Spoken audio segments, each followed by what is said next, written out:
Ya, selamat pagi, sudah jumpa lagi bersama saya Jumadi di program Sapa Nusantara. Dan pagi hari ini kita akan membahas terkait anak rantau atau keturunan Minang yang berada di Jambi dan di beberapa daerah lainnya. Dan kita akan ngobrol langsung sama Bu Uci, Bu ya, yaitu putri atau keturunan Minang, Bu ya, yang saat ini eksis mengaji dunia pendidikan, Bu ya.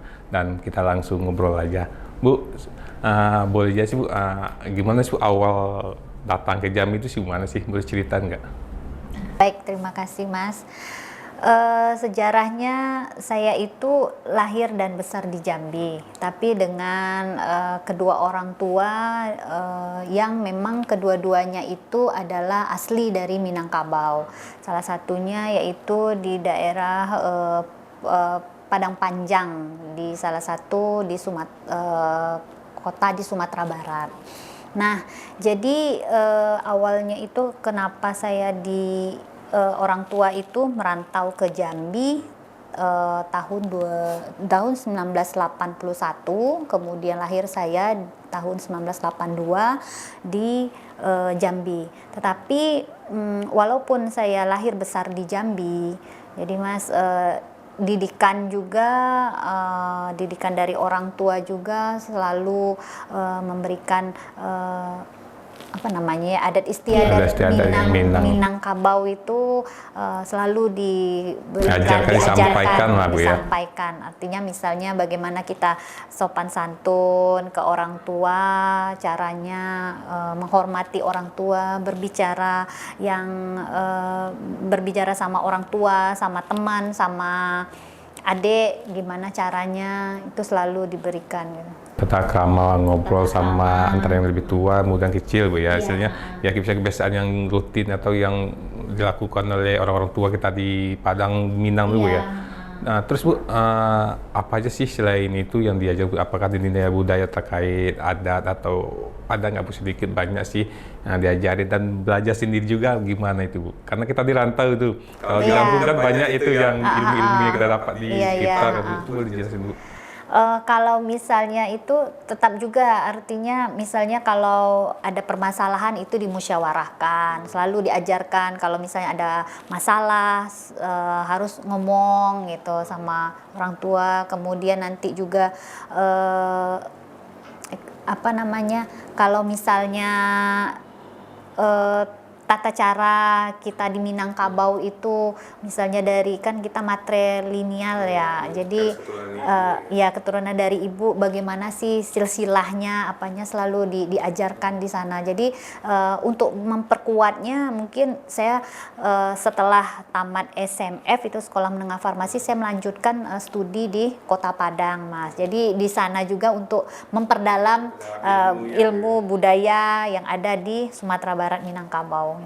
Berarti kalau sehari-hari di rumah itu gimana, Bu? Bahasa apakah tetap pakai bahasa lokal Minang ya, terus apa dicampur bahasa Indonesia atau gimana, Bu, kalau sehari-harian itu, Bu? Kalau seharian orang tua, sesama orang tua kadang dia berbahasa Minang. Jadi kalau dengan saya kadang berbahasa Minang, kadang bahasa Jambi. Jadi saya itu kenal bahasa Minang sendiri ya pertama memahami apa yang artinya, tapi waktu sebelum kuliah ke Padang itu hanya bisa sebatas memahami saja. Kadang kalau mengucapkannya masih ya terpatah-patah. Yang lebih mantap lagi setelah kuliah di Padang baru lancar berbahasa Minang ya. Berarti sebelum sekolah ke Padang, berarti waktu masih SMA atau SMP masih terpatah-patah berarti, Bu ya. Tapi masih paham apa yang disampaikan orang tua tapi itu. kita tahu arti maksudnya, Iya, Bu ya. masih maksudnya tahu, tapi mengucapkannya dengan berbahasa Jambi. Itu kan menarik juga, Bu ya, karena ternyata ya keturunan Minang yang hidup di rantau itu kan ada beberapa kendala mungkin yang dialami Ibu sendiri. Apa gimana sih, Bu? Mulai dari ya salah satu yang bahasa, Bu ya, atau untuk nilai-nilai budaya tuh gimana tuh, Bu? Misalnya kan apa yang kita pelajari dari rantau dengan di kampung tuh kan apa sih, Bu, yang Bu rasakan sih, Bu? Kalau yang saya rasakan pertama ya Mas ya, pertama kita harus ramah. Artinya kan kalau kita itu orang Minang itu kan walaupun bahasa Minangnya tacampak dima, artinya kita masih bisa hidup.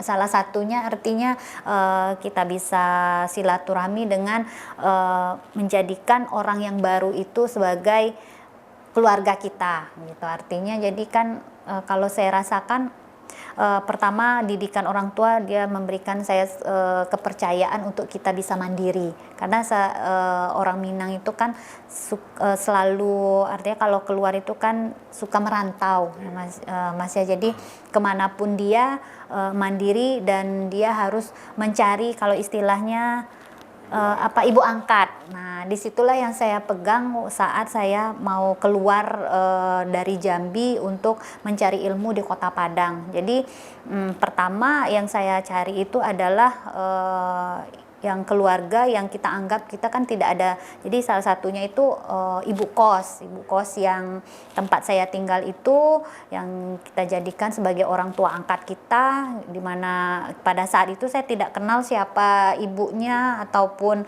keluarganya atau apa, berkat kita sering kita anggap artinya kita ramah dan juga kita bisa masuk, kita anggap mereka seperti keluarga kita. Disitulah yang mulai kita belajar, oh ternyata seperti ini ya kebudayaan istiadat di Minangkabau itu sendiri. Berarti boleh dibilang waktu di Jambi itu kan pengetahuan kita terkait adat Jambi, adat Minang juga agak minim ya, karena kita di lingkungan itu kan cuma sama ibu dengan ayah ya. Jadi setelah keluar ke Padang, disitulah banyak ilmu-ilmu budaya yang ada istiadat Minang yang didapat berarti Bu ya. Karena kan mereka kadang kan sering melakukan kegiatan pertemuan atau nenek mama mereka atau apa di setiap acara 1 bulan sekali atau apa, kita kan selalu kadang ikut, oh ternyata seperti ini tradisinya, oh seperti ini. Jadi dari situ kita baru mulai mendalamin secara utuh ya budaya dan Minang Bu ya. Iya.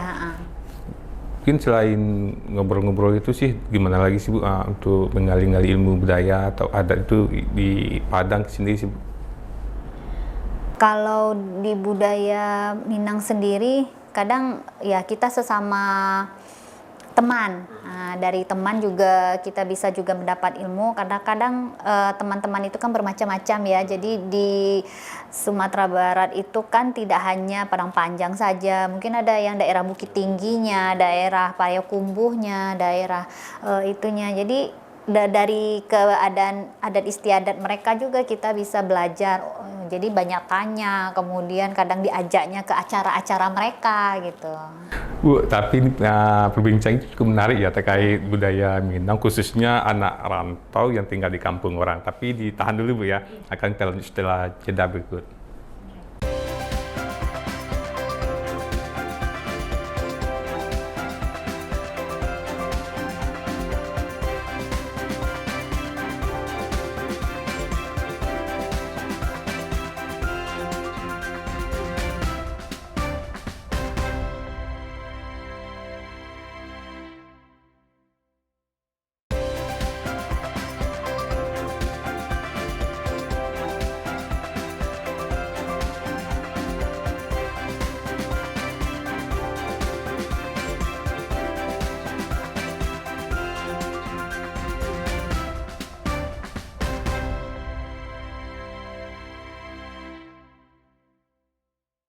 Masih bersama Walhi Jambi ya, bersama Bang Ginda. Tadi kita akan membahas terkait tentang deforestasi dan kerusakan hutan akibat penebangan hutan yang tidak terkendali saat ini ya. Di Jambi kita ketahui bersama banyak pembukaan lahan untuk lahan perkebunan, lahan sawit khususnya ya. Menurut Bang Ginda sendiri, ini bagaimana Bang fenomena ini?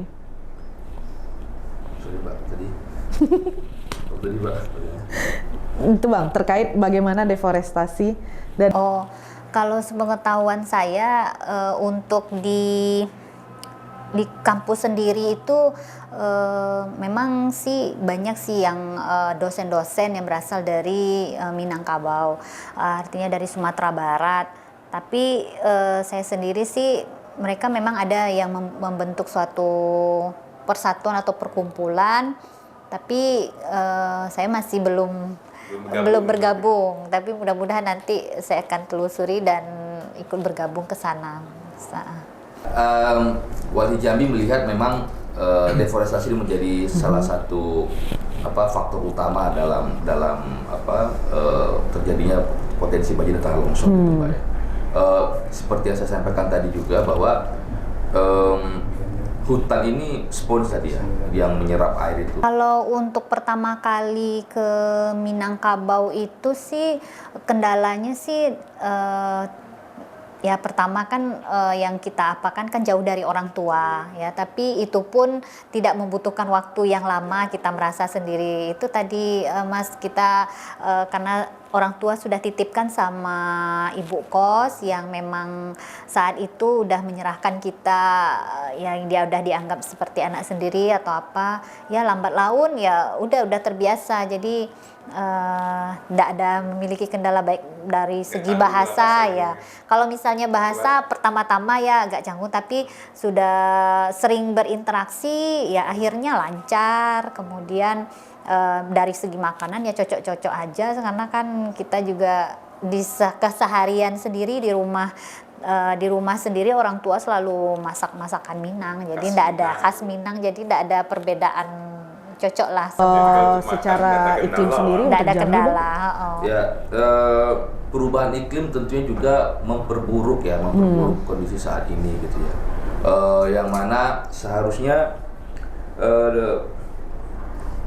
hutan itu menjadi paru-paru dan juga benteng terakhir, dan juga dia bisa bersifat menyerap karbon gitu ya. Hari ini sudah tidak ada lagi dan memperburuk keadaan kondisi iklim saat ini gitu. Kemudian kalau untuk di keluarga sendiri sih memang orang tua memang kan kadang masih berpatokan istilah adat istiadatnya sarak bersendi adat bersendi sarak bersendi kita bola. Jadi memang itu yang ditanamkan dari orang tua sejak masih kecil sampai sudah besar ini ya, salah satunya itulah kita harus pandai-pandai dimanapun kita berada, harus pandai menjaga iman ya, salah satunya harus menjaga iman kita lah, artinya kita harus terhindar dari godaan-godaan yang ini. Jadi itu yang saya pegang. Hal-hal lain yang menjadikan faktor penyebab kerusakan hutan yang ada di Jambi, salah satunya yaitu peti. Nah, dengan banyaknya pelaku peti yang telah menghabiskan kawasan hutan untuk melakukan... Oh iya, kalau selagi masih ada nenek dulu itu hampir menjadi rutin setiap tahun itu pergi lebaran ke pulang kampung setiap tahun. Tapi sejak nenek sudah tidak ada lagi, jadi ya sudah jarang. Jadi kalaupun mau ke kampung, kalau misalnya ada sesuatu atau yang misalnya mau melihat yang tinggal lagi mak buo di sana, kakak mama. Jadi ya kalau ada acara-acara lah baru pulang ke kampung. Itu tersebar di Kabupaten Sarolangun. Kalau untuk seluruh total kerusakan lingkungan atau total wilayah yang sudah diinvasi oleh pertambangan Mas tanpa izin itu ada. Kalau ya perbedaannya sangat jauh sekali ya Mas ya. Kalau misalnya kita di kampung itu kan kekeluargaannya sangat kental, artinya keakraban semua terasa, dari yang kecil sampai yang besar sampai yang tua itu kita merasa kedekatannya itu ini. Tapi kalau sudah namanya kita di rantau ini, walaupun kita masih ada saudara ya yang sekandung yang seapa, itu kadang masih ada rasa ada yang kurang, artinya kadang tidak kita di kampung gitu. Dan kita juga melihat ini semata-mata tidak bisa disalahkan warga gitu ya. Warga menjadi bagian dari penambangan emas tersebut, tapi kita harus melihat siapa di belakang mereka yang menjadi pemodal gitu ya. Kalau kita lihat banyak di situ ada eksavator alat berat dan juga mesin-mesin pengikis tebing yang untuk operasionalnya. Nah, kita kalau melihat secara objektif, Iya, kalau misalnya dulu sih waktu masih kecil-kecil sering ama itu buat lamang. Lamang-lamang tuh lamangnya ndak lamang pakai buluh tapi lamang bakujui yang pakai daun pisang diikat pakai tali itu kayak itu yang PH di mana sektor ini Iya, 53% kalau penyumbang masih terbesar masih kerusakan. dibuat tapi sudah yang besar ini enggak lagi. Kalau dulu tuh masih tuh sampai masih sampai SMA ya masih dibuat ininya. Perizinan PBPH yang sekarang kan dulu kan ada HTI. Sekarang Iya. rendang lah yang enggak ini, yang HTI enggak dan itu lain-lain gitu ya. enggak Sekarang kan ketinggalan perizinan selalu di, itu. PBPH. Nah, Rendang di situ makanya pakai lontong, kita melihat ada lontong yang 530.000 katupe hektar itu. Pepek hutan Pitawah di itu. Provinsi Jambi sudah dibagi kepada Masih itu korporasi-korporasi. tidak dihilangkan. Nah, kita melihat ini rutin wajib, tidak ada rendang, tidak lebaran. Luasnya Abdul. kita ini dia Iya. menjadi Iya. lebih besar daripada wilayah.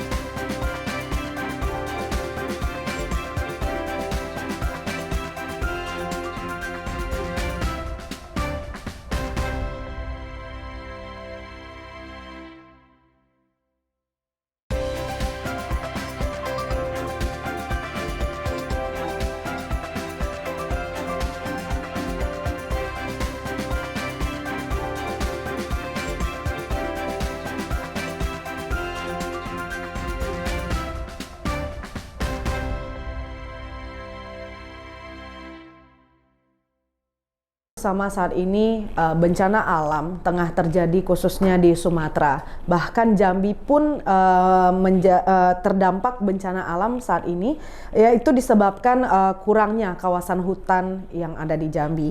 Dan selanjutnya yang ingin saya tanyakan, bagaimana Walhi memandang peran masyarakat dalam pencegahan dan penanganan bencana, Bang? Ya, kita di Walhi itu melihat masyarakat itu masyarakat lokal ya secara khusus. Ada masyarakat adat itu adalah kelompok yang paling rentan terhadap. Oh iya, baik Mas, terima kasih. Kalau yang saya harapkan untuk masyarakat perantau Minang yang ada di Jambi ini, ya saya berharap ya janganlah melupakan artinya adat istiadat, yang artinya jangan meninggalkan. Kadang kan banyak juga ya perantau-perantau Minang kalau sudah dia merantau di salah satu daerah itu dia sangat melupakan, artinya dia lupa sendiri dengan adat istiadatnya. Salah satunya jangankan adat istiadat, bahasa saja kadang dia bisa lupa gitu ya, karena kalau tidak kita sendiri yang membudidayakan daripada bahasa adat istiadat, siapa lagi untuk mengembangkan supaya nanti generasi kita selanjutnya, walaupun kita dimanapun, artinya dimanapun dimanapun istilahnya kaki dipijak di situ langit dijunjung, artinya dimanapun kita berada jangan sekali-sekali melupakan daripada adat istiadat kita sendiri. Hutan adat yang masih tersisa di Jambi itu juga menjadi lahan konservasi? Ya, sebenarnya kita kalau bicara lahan konservasi atau tidak, ya sebenarnya masyarakat adat itu secara tidak langsung pengelolaan mereka terhadap itu adalah konservasi. Ada kearifan-kearifan lokal yang dipraktekkan oleh masyarakat adat itu menjadi bagian dari konservasi hutan tersebut. Ada beberapa secara tidak langsung. Itu diajarkan leluhur mereka dari zaman dulu gitu ya. Kadang kita saja yang merasa lebih pandai daripada mereka, padahal secara turun temurun dan secara adat mereka. Ya, memang kalau untuk ya bagusnya memang seperti itu. Jadi artinya perantau-perantau Minang, anak-anak muda itu kalau bisa dia membentuk suatu perkumpulan ya, karena kan banyak sekali budaya-budaya Minang, mulai dari misalnya kayak silat ataupun talempong ataupun apa ya, adanya gerandai ya. Jadi kalau bisa itu mereka membentuk suatu persatuan dan juga membangkitkan lagi tradisi-tradisi Minang tadi. Nah, dan juga nanti kan ini tidak hanya di situ saja, mungkin nanti dia bisa menghubungkan relasi dengan event organizer yang seperti orang pesta, nanti kan bisa tidak hanya seperti tari piring saja, mungkin dicampur lagi dengan randai ataupun talempong ataupun musik-musik Minang lain. Jadi artinya walaupun kita dimanapun berada, tidak sampai di situ saja ininya, tidak hilang. Nah, saya berharap karena kan dimanapun itu kan pasti hampir mayoritas itu banyak orang Minangnya, apalagi pemuda-pemuda perantau Minang itu kalau kita gabungkan mereka menjadi satu organisasi yang bisa membangkitkan tradisi-tradisi yang ada di kita. Basiskan RT RW gitu. Ketika satu wilayah itu tidak bisa dan tidak layak untuk menjadi sebuah bangunan atau buat investasi, tidak dipaksakan. Di samping itu perlu pengawasan yang ketat terhadap pengembang industri di Kota Jambi. Mungkin ya harus dari kesadaran diri sendiri lagi tuh Mas. Artinya kalau memang dia ingin mengembangkan budidaya Minangnya supaya tidak hilang atau punah, karena kan kalau tidak dari generasi muda ini siapa lagi? Nenek moyang kita pun udah tidak ada lagi, kita lah yang harus semangat untuk mengapakan budaya Minang ini agar tidak punah gitu. Mungkin dari Bu Cindy kan sebagai dosen atau apa sih tip-tip atau himbauan kepada anak-anak rantau yang khususnya lahir di Jambi sendiri sih Bu? Kalau tipsnya itu ya kalau di kampus, di akademisi yang saya tekankan sekali ya Mas ya, apalagi sekarang kan generasi Z namanya itu kan kita sudah dari tahun berapa saya mengajar itu 2005 itu makin lama makin menurun, adalah salah satunya adalah kesopanan, sopan santun, baik itu bagaimana tata bicara, berbicara, tata krama, bergaul atau kesopanan lah intinya itu udah makin menurun Mas. Jadi tidak hanya dari ya pemuda Minang saja ya, jadi untuk semua itu yang saya harapkan itu ya terutama yang pemuda Minang ya, yang karena dia tidak lepas dari didikan orang tuanya itu ya, satu-satunya itu ya yang harus dijaga adalah kesopanan, sopan santun, tata krama berbicara sama orang tua, sama ini yang harus ditekankan gitu. Ya berarti orang tua perantau juga dia harusnya dia menekankan anak lagi budaya-budaya Minang itu sendiri berarti Bu ya. Nah Bu, mungkin untuk closing penutup ini sih Bu, boleh disampaikan sih Bu untuk khususnya yang sebagai putri Minang di rantau Bu ya, boleh sih Bu sampai sih Bu closing terakhirnya Bu. Baik, closing terakhirnya saya berharap artinya walaupun kita di rantau, baik itu wanita atau pria yang berdarah Minang, jadi harus tetap menjaga dan juga melestarikan daripada kebudayaan Minang kita, agar budaya Minang kita ini tidak punah, tidak hanya dari kita sendiri, siapa lagi, artinya dimulailah dari keluarga kita dan juga di tempat teman-teman di sekitar kita. Oke, Bu, makasih banyak Bu atas cerita-ceritanya di pagi hari ini. Mungkin waktu juga yang memisahkan kita, dan di lain waktu kita akan membahas lebih mendalam terkait budaya-budaya Minang lagi Bu ya. Ya saudara, itulah obrolan kita sama Bu Uci Lestari, yaitu putri Minang yang lahir di Jambi Bu ya, dan merupakan orang tuanya Minang semua Bu ya. Iya. Nah, dan itulah, dan di lain waktu akan kita lanjutkan obrolan ini. Dan jangan lupa saksikan terus Kompas TV, independen, terpercaya.